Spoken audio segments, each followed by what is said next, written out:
À l'aube, la campagne contre les Germains semblait être une marche de légions de plus. Des rangs uniformes, le grondement des pas, le cliquetis du métal. Mais quelques heures plus tard, cette symphonie de bronze et de fer se transforma en chaos. Les lances des barbares déchiraient l'air, les flèches sifflaient comme des êtres vivants. Et c'est dans cet enfer que le soldat romain se tenait, inflexible, comme s'il était lui-même une partie du mur. Pourquoi leur armure résistait-elle là où tout autre aurait craqué sous le premier coup?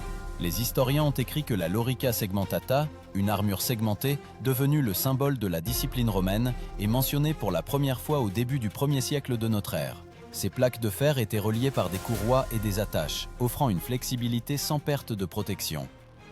Les découvertes archéologiques à Carlisle et Corbridge montrent qu'une telle armure pesait environ 9 kg, moins qu'un gilet pare-balles moderne d'un fantassin, mais protégeant bien plus efficacement.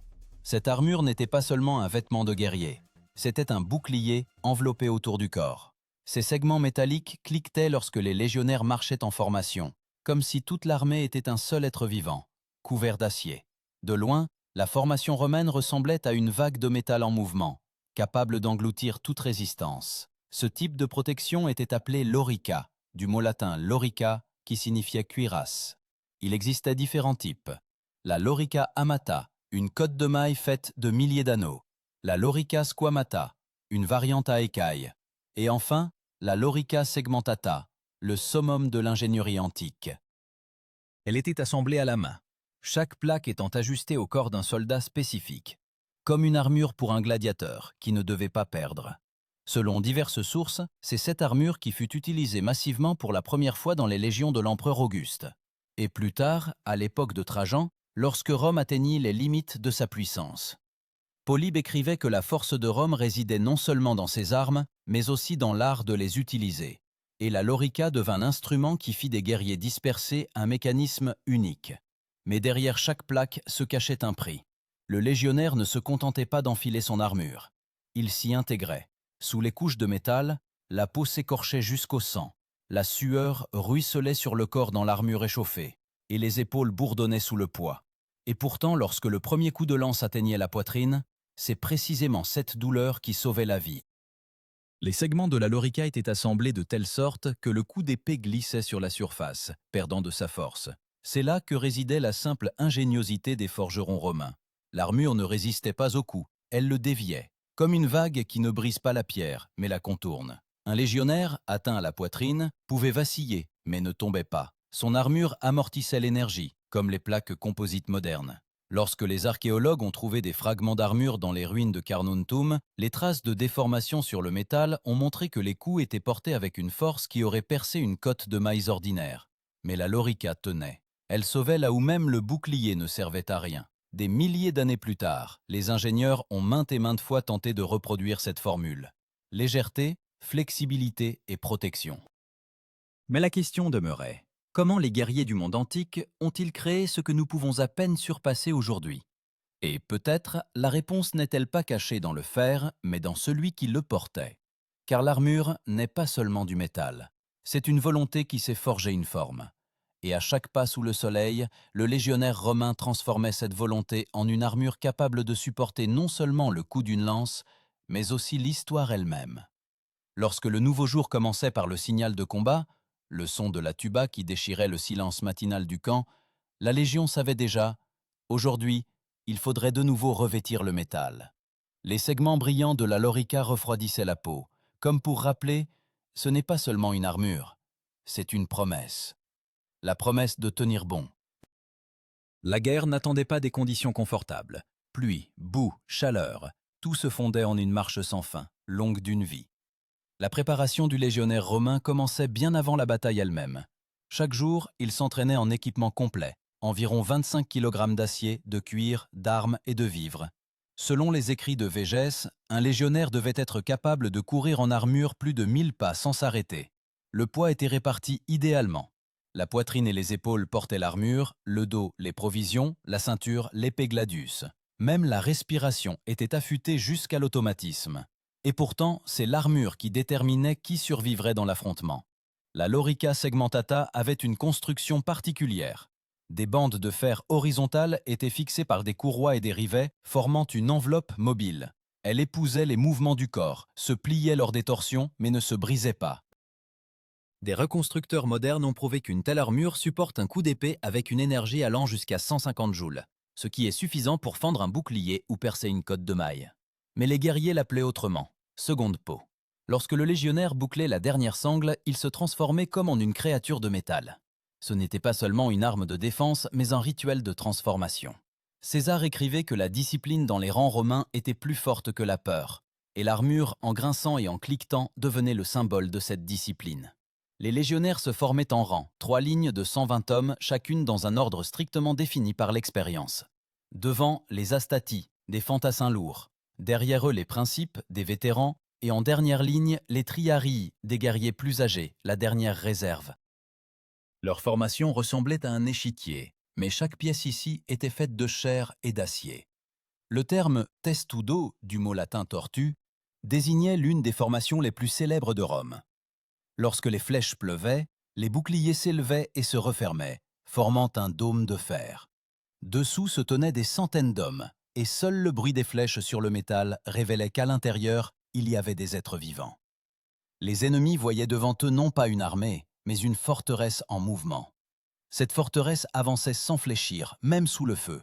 Chaque soldat connaissait sa place, savait comment maintenir la formation, comment ne pas vaciller quand un voisin tombait. Le légat, commandant de la Légion, marchait en tête, donnant des ordres par des phrases courtes, transmises par les centurions. Selon Tacite, une légion au combat résonnait comme une seule respiration. Mais avant que l'armure ne sauve, elle mettait à l'épreuve.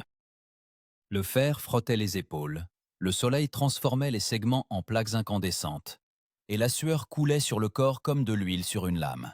Les soldats enduisaient leur peau de graisse pour réduire les brûlures, et les courroies étaient frottées de cire. Et malgré tout, après une marche de 20 000, le dos se transformait en une carte de contusion. La protection avait un prix, mais aussi une récompense. Lorsque les haches lermaniques ou les faudas s'abattaient sur les légionnaires, c'est la lorica qui transformait un coup mortel en une contusion. Plutarque écrivait que lors de la bataille de Tapae, les légionnaires de Trajan, malgré leurs armures mutilées, n'avaient presque pas de mort par coupure. Les plaques se brisaient, mais ne cédaient pas. Le métal pliait, mais ne se déchirait pas. Et tout cela, grâce aux forgerons, que l'on appelait les fabricae. Ces hommes étaient le cœur de la machine de guerre romaine. Ils forgeaient des armures à partir du fer importé de Norique, l'une des provinces les plus riches de l'Empire. On y extrayait un alliage doté d'une résistance particulière, pas trop fragile pour se briser et pas trop mou pour se déformer. Chaque segment subissait un traitement thermique, une trempe dans l'eau et l'huile, puis était poli à la main jusqu'à un éclat miroir. Dans les forges, il y avait une odeur de charbon et de sueur. Des étincelles volaient comme des étoiles lorsque les maîtres pliaient le métal. Ils savaient que chacun de leurs coups pouvait sauver une vie. Lorsque l'armure prête était portée pour la première fois, elle sonnait purement, comme une corde. Ce son n'était pas seulement un symbole de force, c'était la voix de Rome elle-même. Mais pourquoi, parmi toutes les armures de l'Antiquité, est-ce précisément la lorica romaine qui a traversé les siècles? La réponse peut-être réside dans sa conception. Elle ne rendait pas le guerrier invulnérable, elle le rendait résilient. Elle permettait de tomber et de se relever, de respirer et de bouger, de se tenir debout et d'attaquer à nouveau. C'est là que résidait sa force.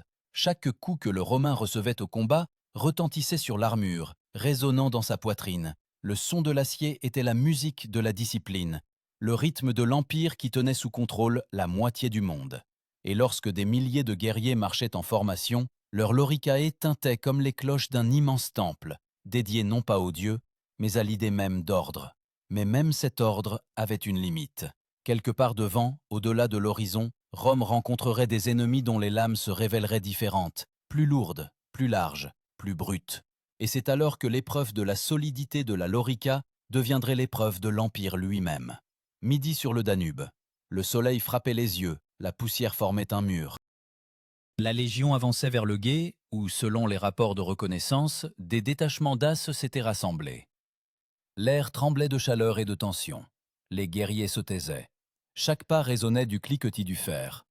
À ce moment, l'armure cessait d'être une simple protection. Elle se transformait en un langage sonore de la guerre. Chaque coup de sabot, chaque grincement de boucle disait une chose : Rome avance. Selon la description de Dion Cassius, les Daces étaient réputés pour leurs armes, des falx, des épées courbées capables de fendre les boucliers et de percer même la cotte de maille. C'est précisément contre eux qu'il fallait tester la Lorica segmentata au combat. Métal contre métal, discipline contre fureur. Les guerriers de Trajan savaient. Aujourd'hui, ils rencontreraient un adversaire qui n'avait pas peur de mourir. Et c'est précisément cela qui le rendait dangereux. Le premier assaut arriva, comme un coup de tonnerre. Les falques s'abattirent d'en haut, fendant l'air. Le bruit de l'impact sur l'armure romaine ressemblait à un coup de foudre sur la pierre. Les plaques pliaient, mais tenaient. Les soldats ressentaient la vibration à travers leur poitrine. Leur souffle était coupé, mais leur corps restait intact. C'est là que résidait la conception des ingénieurs. La Lorica n'arrêtait pas la force, elle la répartissait. Comme les casques modernes amortissent l'impact sur toute la surface, l'armure romaine transformait une estocade mortelle en une poussée sourde. Les Daces frappaient encore et encore. Leurs cris se mêlaient au grondement des boucliers, au sifflement des flèches. Sous cet ouragan sonore, les légionnaires maintenaient leur formation. Le centurion, officier supérieur dirigeant une centaine d'hommes, parcourait la ligne criant de courtes commandes. Sa voix, rauque de sable et de sang, résonnait comme la volonté elle-même. Selon Tacite, les centurions romains se distinguaient par le fait qu'ils mouraient debout et non en fuite. Leur symbole, le vitis, une vigne dont ils se servaient pour punir les infractions à la formation, mais aujourd'hui, avec cette vigne, ils relevaient leurs soldats s'ils tombaient. Dans la formation, il n'y avait pas de place pour le doute. Chaque légionnaire savait, s'il fléchissait, son voisin mourrait. Les premières minutes de combat se transformèrent en 1 heure, puis en une journée. Le soleil descendit plus bas, et l'armure chauffa tellement que des brûlures couvraient les épaules. La sueur inondait les yeux. La peau sous les segments s'écorchait jusqu'au sang. Mais la formation ne se désagrégea pas. Quand l'un tombait, l'autre prenait sa place. Quand un falx brisait un segment, le forgeron du camp en préparait déjà un nouveau. La machine de Rome ne connaissait pas la fatigue. Les archéologues, ayant exploré le champ de bataille de Tapae, ont trouvé des dizaines de lames courbes des Daces, enfoncées dans les plaques de la Lorica. Sur certaines, des traces de fissures. Sur d'autres, des zones polies où le coup avait glissé. Cette preuve silencieuse parle plus fort que n'importe quelle chronique. L'armure a tenu bon. Les Romains se nommaient scutum et gladius, bouclier et épée. Mais ce jour-là, c'est l'armure qui a maintenu la ligne. Sans elle, la formation se serait effondrée sous l'assaut. Les guerriers de Trajan résistèrent, puis avancèrent, comme un mur en mouvement. Lorsque la phalange se déplaça, les boucliers s'entrecroisèrent, les lances se dressèrent, et la vague romaine s'abattit sur les Daces. De loin, cela ressemblait à une marée montante, où chaque vague portait en elle des éclairs. Les légionnaires ne fuyaient pas, ils coulaient, comme du métal fondu et inarrêtable. Les faits indiquent qu'environ 40 000 Romains participèrent à la bataille de Tapa. Les pertes, selon diverses sources, ne dépassèrent pas le millier. Pour une bataille où l'ennemi était supérieur en nombre, c'était un miracle. Mais à Rome, on ne croyait pas au miracle, on croyait au calcul. Et ce calcul reposait sur l'acier. Trajan, observant le résultat de la bataille, ordonna de rassembler les armures endommagées et de les envoyer aux ateliers. Chaque bosse, chaque fissure devenait un matériau d'analyse. Rome apprenait de chaque coup, et c'est ainsi que l'armure devenait plus parfaite. Le terme fabrica legionis désignait les forges de campagne attachées à chaque légion. Là, les armes n'étaient pas seulement réparées, elles étaient améliorées. Les forgerons renforçaient les segments avec des appliques de cuivre, amélioraient les jonctions, rendaient les attaches plus solides. C'était l'équivalent antique des laboratoires modernes de technologie militaire. Mais le plus important dans cette histoire, ce n'est pas le métal, mais les hommes qui le portaient. Car comme l'écrivait Polybe, l'armure est le prolongement de l'âme du guerrier. Et si l'âme se brise, aucune armure ne pourra aider. Mais si l'âme brûle, même le fer devient vivant. Quand le combat se tut et que l'odeur du sang et de la fumée flottait sur le champ, les Romains retirèrent leur loricae. Sous le métal, la peau était écorchée. Les mains tremblaient, mais les yeux restaient froids. Chacun d'eux savait. Aujourd'hui, l'armure avait tenu bon. Mais demain, ce serait une nouvelle bataille, et il faudrait de nouveau tester non seulement le fer, mais aussi soi-même. Parce que la véritable force de la Lorica ne résidait pas dans son métal, mais dans ce qu'elle faisait à l'homme. Elle le transformait en une partie de quelque chose de plus grand que la peur et la douleur. En une partie de l'Empire, où chaque segment était important, et chaque coup, seulement un son de plus du grand cœur romain. Le crépuscule tombait sur le champ de bataille lorsque les légionnaires commencèrent à démonter le camp. Les Romains ne dormaient jamais sur place sans fortification. Chaque soir, ils érigeaient une levée de terre, un fossé et une palissade, même s'ils savaient qu'ils partiraient le matin. Épuisés, couverts de boue et de sueur, ils ne retiraient pas leur armure jusqu'au dernier moment, tant que la garde n'était pas postée, tant que les sentinelles n'avaient pas pris leur position. L'armure cliquetait dans l'obscurité, comme les chaînes d'une bête qui ne s'autorisait pas à se relâcher. Trajan savait, l'endurance était une arme non moins importante que l'épée. Une légion pouvait parcourir jusqu'à 30 km par jour, emportant tout avec elle, tentes, outils, armes, provisions. Selon l'historien Végès, le soldat doit être non seulement courageux, mais aussi robuste de corps, car la fatigue tue plus souvent que l'ennemi. La lorica était une épreuve de résistance non seulement pour le métal, mais aussi pour l'homme. Au petit matin, lorsque le soleil inonda de nouveau le camp, les forgerons réparaient déjà les armures. Dans la forge, ça sentait le charbon et la sueur. Les étincelles jaillissaient au visage, le métal résonnait sous les marteaux. Sur les plaques chaudes, on posait des chiffons humides. La vapeur s'élevait en volute, sifflant comme un serpent. Les légionnaires étaient assis à côté, observant leur lorica retrouver sa forme. Ces scènes, répétées pendant des centaines d'années, étaient le cœur de la machine militaire romaine. Chaque guerrier voyait comment le fer pliait, mais ne cassait pas, et croyait qu'il ne se briserait pas non plus. Les découvertes archéologiques de Vindolanda, forteresse située à la frontière nord de la Bretagne, ont montré que les guerriers écrivaient chez eux, se plaignant non pas de l'ennemi, mais du froid et de la lourdeur de l'armure. Un fragment de lettre de légionnaire conservé disait « La lorica me frotte les épaules, mais sans elle, la mort vient vite ». Ces mots, simples, dénués d'héroïsme, montrent le véritable prix de la survie. L'armure romaine n'était pas seulement une merveille d'ingénierie, mais aussi un symbole de discipline. Chaque soldat nettoyait quotidiennement les plaques avec du sable et de la graisse, les polissait jusqu'à les faire briller et vérifiait les attaches. Toute rouille était considérée comme une honte. Le centurion pouvait punir celui qui négligeait l'entretien de son armure, car la saleté sur le métal signifiait la saleté dans l'âme. Il y avait non seulement une signification physique, mais aussi morale dans ce rituel. Lorsque le légionnaire voyait son armure briller au soleil, il se sentait partie intégrante de l'Empire. Partie de la grandeur où l'ordre et la force se confondaient. Polybe écrivait que l'éclat extérieur des troupes agissait de manière intimidante sur les ennemis avant même le début de la bataille. Pour les barbares, qui ne connaissaient pas une telle unité, le rayonnement de l'armée romaine semblait le reflet de la lumière céleste.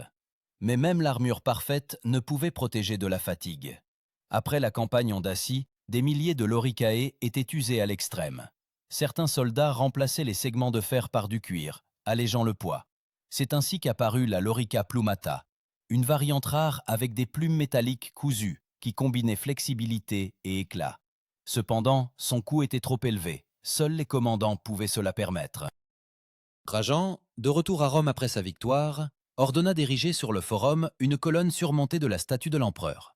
Sur les bas-reliefs, sculptés en spirale, sont représentées des scènes de ces mêmes campagnes, des légionnaires en loricae construisant des ponts, combattant, mourant. Chaque plaque sur ces figures est ciselée avec amour, comme si les tailleurs de pierre eux-mêmes savaient, l'armure était devenue une partie du mythe romain. Les historiens modernes, tels qu'Adrian Goldsworthy, notent que la lorica segmentata n'était pas seulement confortable. Elle est devenue le symbole du professionnalisme d'une armée où tout était calculé. Chaque détail est fonctionnel, chaque attache est à sa place. Cela reflétait l'idée même de Rome, l'ordre contre le chaos, la raison contre la fureur. Et pourtant, dans cette invincibilité apparente se cachait une faiblesse. Les plaques de la lorica nécessitaient un entretien, la réparation prenait du temps. Dans les provinces lointaines, où le fer manquait, les guerriers remettaient leurs vieilles cottes de mailles. Les historiens divergent sur le moment exact où l'armure segmentée est tombée en désuétude. Certains parlent du IIIe siècle, d'autres du IVe. Mais une chose est claire, sa disparition n'était pas une défaite, mais une évolution. L'Empire changeait, et avec lui, la guerre. Les adversaires commencèrent à utiliser des flèches à pointe forgée, et la cavalerie exigeait une plus grande mobilité. La facilité des victoires sur les barbares fut remplacée par de longues guerres frontalières, où survivait non pas le plus fort, mais le plus rapide. La lorica, autrefois symbole de puissance, commença à céder la place à de nouvelles formes de protection.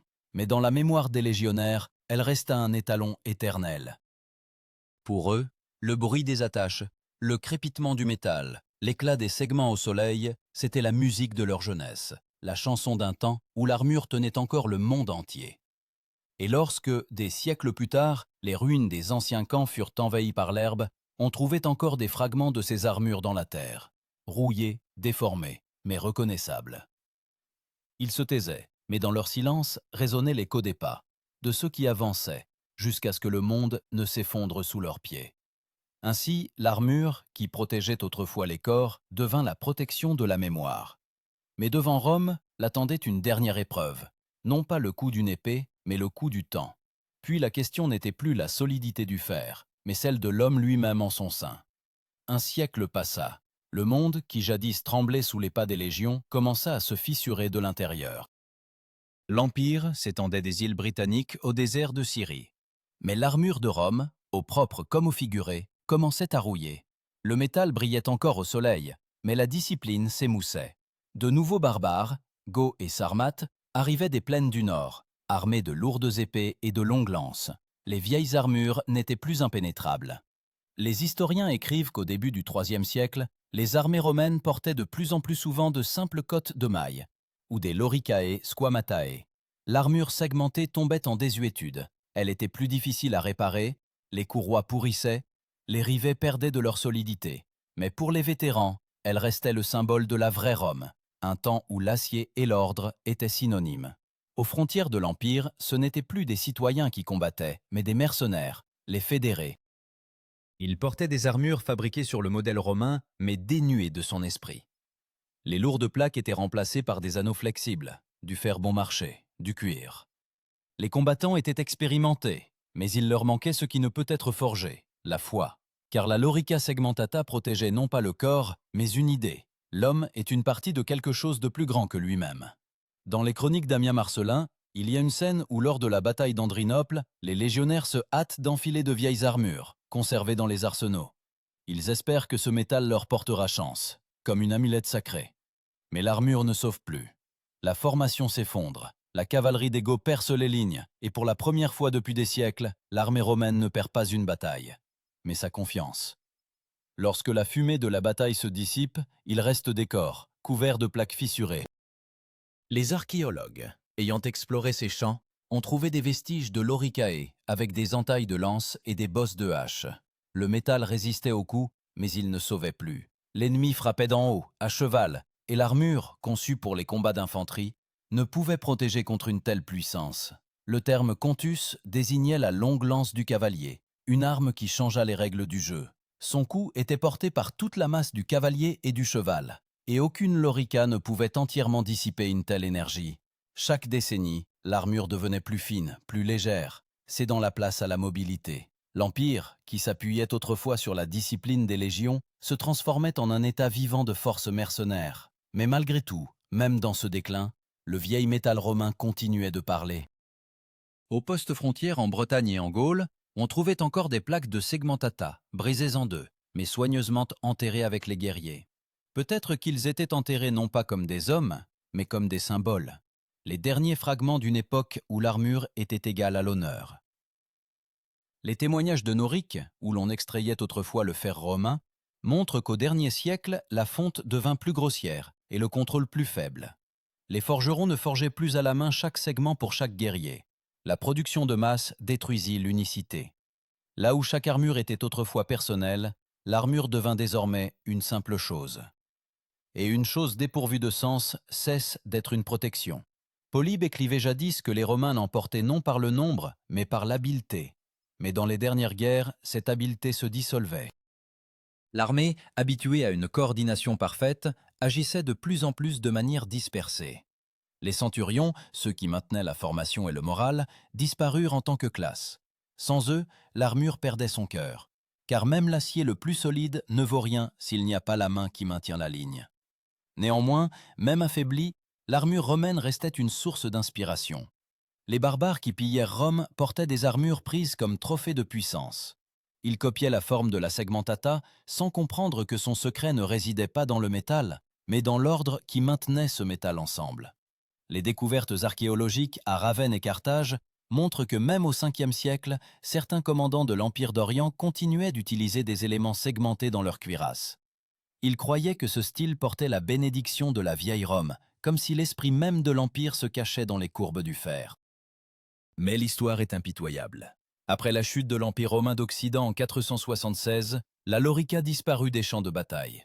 Elle fut remplacée par les cottes de mailles, les armures lamellaires, les plastrons des rois barbares. Et pourtant, lorsque les archéologues modernes sortent de terre ces segments rouillés, même après 1500 ans, ils semblent vivants. Le métal, qui forgea le destin d'un continent, semble encore se souvenir de la chaleur des mains, de la sueur et du sang de ceux qui le portèrent. La lorica n'est pas morte, elle est simplement devenue invisible.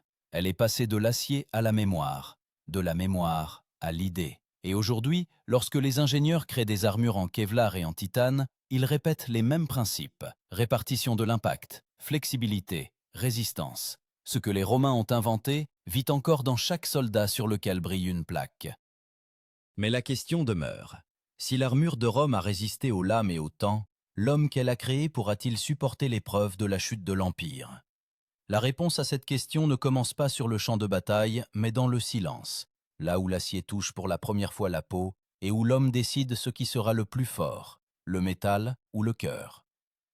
L'Empire d'Orient, Byzance, hérita non seulement des lois et des routes de Rome, mais aussi de son armure. Ici, dans les mosaïques de Constantinople, la lorica connut une seconde vie. Elle n'était plus la même. Les plaques s'allongèrent, devinrent plus petites, formant des cuirasses lamellaires. Mais le principe demeura: flexibilité dans le mouvement et dureté à l'impact. Les cataphractes impériaux, une cavalerie lourde cuirassée de la tête aux sabots, devinrent la nouvelle incarnation de l'ancien idéal. Le fer protégeait désormais non seulement l'homme, mais aussi le cheval. Mais avec la maîtrise vint aussi une nouvelle philosophie. Si les Romains forgeaient l'armure pour la force, les Byzantins le faisaient pour la survie. L'Empire vivait entouré d'ennemis, Perses, Arabes, Slaves, et chaque plaque valait désormais non pour la gloire, mais pour la continuation de la paix. Les maîtres de Constantinople créèrent une école d'art militaire, où l'armure devint non pas un symbole de conquête, mais un bouclier de civilisation. Les chroniques byzantines ont conservé des descriptions de la manière dont les cataphractes allaient au combat. Lorsque le soleil touchait leurs armures, écrivait le chroniqueur Skylitzès, il semblait qu'un mur vivant de lumière se déplaçait. Ces mots, échos de la Rome antique, montrent que même des siècles plus tard, l'armure continuait de porter la même idée: l'ordre, la discipline, la grandeur. Mais l'acier, comme les empires, n'est pas éternel. Au XIIe siècle, les armures chevaleresques occidentales succédèrent aux cuirasses byzantines. L'Europe oublia le mot latin lorica, le remplaçant par le mot français armure. Et pourtant, le sens ne disparut pas. Toute armure, des croisades aux cuirasses napoléoniennes, portait en elle la mémoire génétique de Rome. Aujourd'hui, les archéologues, en extrayant de la terre des morceaux de lorica, ne voient pas seulement du métal. Ils voient la trace d'une volonté humaine qui refusa d'être nue face au chaos, car l'armure, il ne s'agit pas du fer, mais de la peur que l'homme a su vaincre, en conférant un sens au métal froid. Et, peut-être, est-ce précisément pour cela que la lorica n'a pas disparu définitivement? Elle vit dans chaque aspiration à se protéger non seulement de la lame, mais aussi du temps.